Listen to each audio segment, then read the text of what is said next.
ركز معايا شوية. ازاي تروح لحد او تكلم حد يدعمك، سواء اخصائي نفسي او سواء ثيرابيست او سواء لايف كوتش، عشان يدعمك ويطلعك من تعلق مرضي نتيجة لعلاقة مع علاقة سامة توكسيك، نرجسي بقى او نرجسية او سايكوباتي او ايا كان الاضطراب عامل ازاي. 5 خطوات.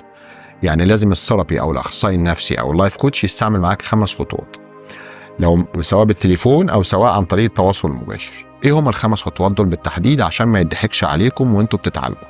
نمرة 1، لازم بيكون بيسمعك بدون مقاطعة، تحكي كل حاجة حصلت لك. نمرة 2، بروتوكول للعلاج. العلاج ده بينقسم لحاجتين: علاج صحي يعني عن طريق الاكل والشرب وكده والحاجات اللي انت هتاخدها، وحاجة تانية تأهيل نفسي، يبقى البروتوكول للعلاج. نمرة 3، ان الراجل ده لو بيتعامل معاك بالتليفون لازم يعرف شكلك، طولك، وزنك، لان الحاجات دي هتأثر وهيتكلم معاك فيها في وزنك، في جسمك، في الحاجات دي، عشان وسيلة من وسائل فك التعلق. نمرة 4، لازم يديلك ثقة في نفسك، تحس انه بيديك ثقة في نفسك، قعدتك معاه كده او كلامك معاه كده بيديك بوشنج كده، دفعة.